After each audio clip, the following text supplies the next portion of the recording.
দেখুন, বাজেটে সরকার সরকারি কর্মচারীদের একটা দীর্ঘদিনের বঞ্চনার দিয়ে 20% ইনক্রিজ করেছে, কিন্তু সমকাজের সমবেতনের যেটা পর্যায়ে আছে সেক্ষেত্রে কিন্তু আর যারা কন্ট্রাকচুয়াল সরকারি কর্মচারী যারা ছিলেন, যারা কন্ট্রাক্টে ছিলেন, সরকারি কাজ করতেন, তাদের সেভাবে দিশা দেখাতে পারে। কিন্তু এই সরকার যখন বিরোধী দলে আসলে ছিল, তারা বলেছিলেন ক্ষমতায় আসলে কেন্দ্রীয় সমহারে ডিএর ব্যবস্থা করা হবে, সেটা দিয়ে আজকে ব্যর্থ।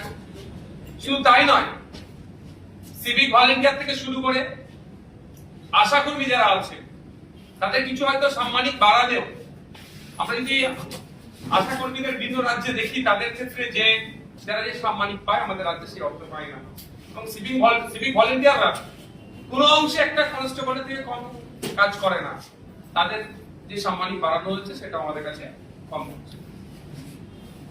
দীঘায় যখন জগন্নাথ মন্দির বা জগন্নাথ ধাম বা নিউ টাউনে বিগত সরকার যে দুর্গাঙ্গন করার পরিকল্পনা নিচ্ছিল, বর্তমান যারা শাসকে আছে তারা তখন বিরোধীরা আসনে ছিল, তখন তারা বলেছিল যে রাষ্ট্রীয় টাকা বা জনগণের ট্যাক্সের টাকা থেকে এই ধরনের ধর্মকর্ম কাজ করা যায় না।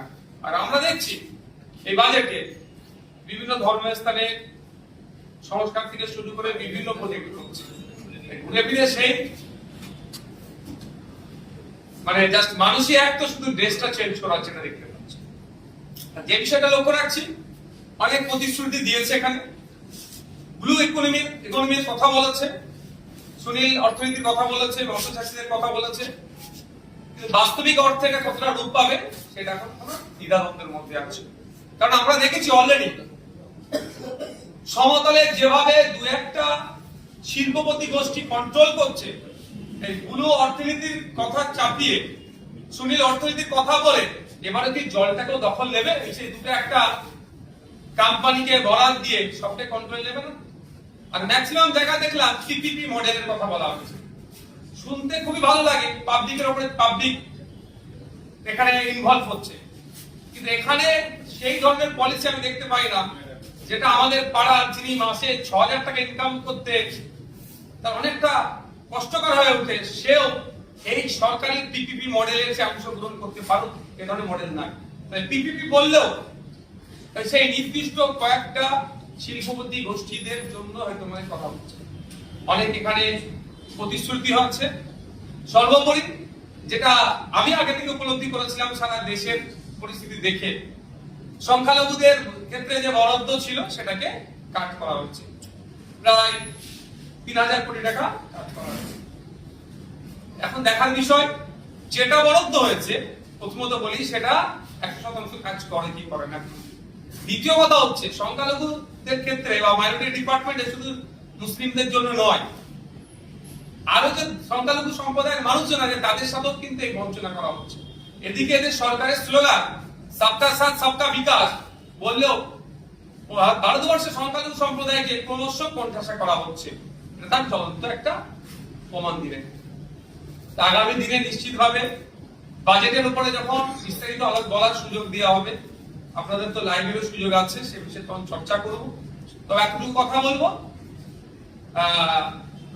বিগত সরকারের দিক থেকে বর্তমান সরকারকে, বিগত সরকার যেটা ছিল তাকে দেখে শিক্ষা নেওয়া দরকার। ক্ষমতার দম্ভ দেখালে পরাজয় নিশ্চিত হবে, শুধু তাই নয়, পরাজয়ের পরে যে বিপর্যয় নেমে আসবে সেটা কিভাবে সহ্য করবে সেটা তাকে শিক্ষা নেওয়া দরকার।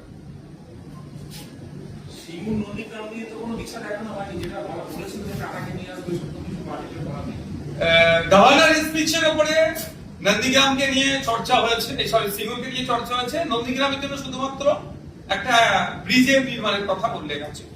দেখুন, বিজেপির মুখ থেকে সিঙ্গুর শব্দটা যত কম আসবে আমার মনে হয় ততই ভালো, কারণ সিঙ্গুর থেকে টাটাদেরকে উচ্ছেদ করার যদি মুখোশ হয়ে থাকে মমতা ব্যানার্জি, মুখ কিন্তু বিজেপি। আমরা দেখেছি আজ টাটা সিঙ্গুর থেকে বিতাড়িত হওয়ার ফলে পশ্চিমবাংলার শিল্পের সর্বনাশ হয়েছে। আমি বলেছিলাম যতদিন মমতা ব্যানার্জি পশ্চিমবাংলা থাকবে শিল্পপতিরা ইনভেস্ট করবে না, ওই বিশ্ববঙ্গ বাণিজ্য সম্মেলন হবে, খাবে দাবে চলে যাবে।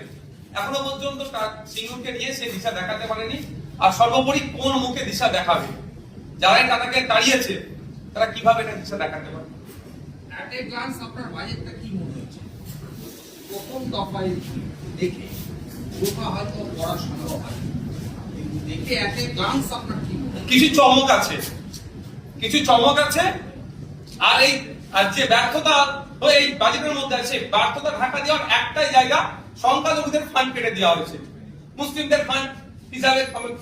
ফলে যারা বিজেপিকে নিয়ে এসছে একটা অংশ, একটা হেভি অংশকে ভোট দিয়ে নিয়ে এসছে এই রাজ্য সরকারের দ্বিচারিতা অন্যায় অত্যাচারের বিরুদ্ধে বিগত সরকারের, আর যে অংশের ভোটটা বিজেপিকে নিয়ে এসছে তারা দেখাবে যে মুসলিমদেরকে টাইট দেওয়া হচ্ছে, এটা দিয়ে চাপা দেওয়ার জন্যই সংখ্যালঘুদের ফান্ডে নির্দিষ্ট করে এই কোশ্চেনটাই করবো। সংখ্যালঘু দপ্তর, মাদ্রাসা শিক্ষা দপ্তর, তার যে বরাদ্দ তার প্রায় 50% নিচে নেমে গেছে। আগের সরকারের এই যে বরাদ্দ ছিল এবং এই সরকারের যে কমানো হতো আগের এবং এখনকার, কিভাবে বিশ্লেষণ করবো? ধরুন, এই বাজেটের যে সমস্ত দিকগুলো ব্যর্থতা আছে, দুর্বল জায়গাগুলো ঢাকা দেওয়ার অস্ত্র ওটাই, আর কোনো চর্চা হবে না, ওটাই অস্ত্র। এই দুর্বলতা ঢাকা দেওয়ার জন্য সংখ্যালঘুরা রেডি আছে, এক নম্বর। দ্বিতীয় কথা, সংখ্যালঘুদেরকে মানে সংখ্যালঘু মুসলমানদেরকে টাইট দিতে গিয়ে বাকি যারা সংখ্যালঘু সম্প্রদায়ের অন্তর্ভুক্ত তারা আজকে টাইট হচ্ছে। তৃতীয়ত, যে বাজেটটা আজকে রেখেছে একটু আমি চরম বিরোধিতা করছি, কারণ প্রত্যেকটা ডিপার্টমেন্টের বাজেট বাড়লো, সংখ্যালঘু ডিপার্টমেন্টের বাজেট কমে গেল, এটা আমি চরম বিরোধিতা করছি এবং এটা নিয়ে বিবেচনা করা হয় সেটাও আমি চর্চা করব। 3 নম্বর বিষয় যেটা থাকছে সেটা হচ্ছে যে বাজেট বরাদ্দ হয়েছে সেটাও যদি 100% কাজ করে সেটাও কিন্তু উপরি পাওনা হবে। কারণ এটুকু আমি বলে দিই, লাস্ট ফিনান্সিয়াল ইয়ারে 5500 কোটি টাকার উপরে সংখ্যালঘুদের স্বার্থে বরাদ্দ ছিল তৃণমূল পরিচালিত সরকারের। কিন্তু তথ্য তুলে দেখা যাবে লাস্ট 4 আপনি অর্থবর্ষ দেখেন 50% এরা খরচে কভার করেনি যা বরাদ্দ থাকে। শুধু তাই নয়, 20% মুসলিম যে ব্লকে বসবাস করে সেই ব্লকগুলোকে অ্যাজ মুসলিম ব্লক হিসেবে ট্রিট করিয়ে ওখানে স্কুল এডুকেশন সহ আনুষঙ্গিক ডিপার্টমেন্টে এই সংখ্যালঘু বিষয়ক মাদ্রাসা শিক্ষা দপ্তরের টাকাও খরচ করা হতো, অর্থাৎ টাকা ফান্ডের অপব্যবহার হতো। আমি আশা করবো এই সরকারের কাছে যে ফান্ডের অপব্যবহার না হয়, মিসম্যানেজমেন্ট না হয়, যে ফান্ড যার জন্য বরাদ্দ হয়েছে হেড টু হেড সেটা খরচ করা হোক এবং এটা এই বৈষম্যের হাত থেকে, বঞ্চনার হাত থেকে বাংলার মানুষ সহ সংখ্যালঘুদেরকে মুক্তি দেওয়া হোক। কারণ গভর্নর স্যার তার স্পিচে বলছে আপনার ধর্মনিরপেক্ষতার চরিত্র বজায় রাখার কথা। যদি ওটাই হয় এবং প্রত্যেকটা ধর্ম জাত বর্ণের ঊর্ধ্বে গিয়ে একটা গুড গভর্নেন্স উপহার দেওয়ার কথা বলছে, তো এখানে নির্দিষ্ট করে সংখ্যালঘু সম্প্রদায় মুক্ত যারা আছে তাহলে সরকারের দ্বারাই তারা বৈষম্যের শিকার হচ্ছে। আর এই সরকার সংবিধানকে সামনে রেখে শপথ নিচ্ছে। আশা করবো সংবিধান সম্মত কাজ করবে।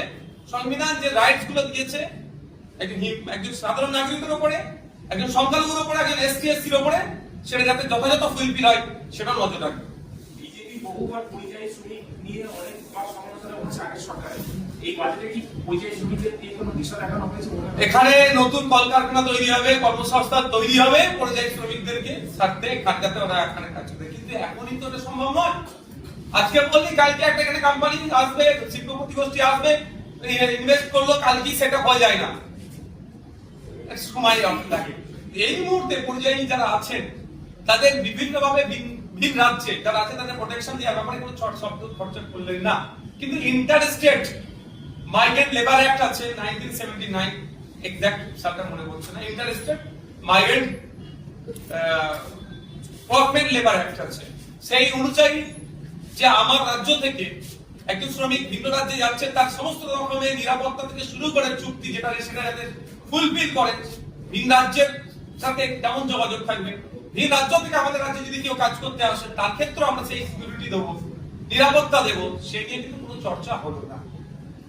কিন্তু ভোটের সময় সেই সময় ভিন রাজ্য থেকে ভোটারদেরকে নিয়ে আসা, তদারকি করে নিয়ে আসা, তাদের জন্য স্পেশাল ট্রেন অ্যারেঞ্জ করা, সবটা হলো। তারা ভোট দিল, তাদের ভোটের জন্য একটা অংশের ভোটের থেকে সরকার পরিবর্তন হলো, কিন্তু সরকার পরিবর্তন হয়ে যাওয়ার পরে তাদেরকে নিয়ে সেই অর্থে আর চর্চাই হলো না।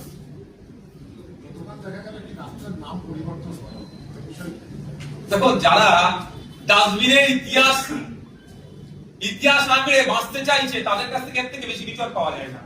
হোসেন শহীদ সোহরাওয়ার্দী আর হাসান সোহরাওয়ার্দীর মধ্যে যারা ঠিক না করতে পারে তাদের কাছ থেকে আর বেশি আশা করাটা আমাদের বৃথা।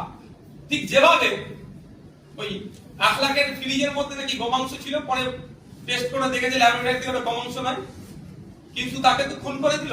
ঠিক এটাই হলো, এর বাইরে কিছুই নয়। সংখ্যাগরিষ্ঠ যেখানে সংখ্যালঘু সম্প্রদায়ের মানুষ একটু বেশি বসবাস করে সেই জায়গাটায় নামটা পরিবর্তন করলো, কাকার নাম হলো কি আর চাচার নাম হলো, ব্যাপারটা নয়, পরিবর্তন করে এই যারা উগ্র মানসিকতা নিয়ে চলছে তাদেরকে একটু অক্সিজেন দিল। আর এই সরকারের ব্যর্থতা যত এই 1.5-2 মাসে যেটা হয়েছে সেটাকে ঢাকা দেওয়ার চেষ্টা মাত্র, আর কিছু নয়।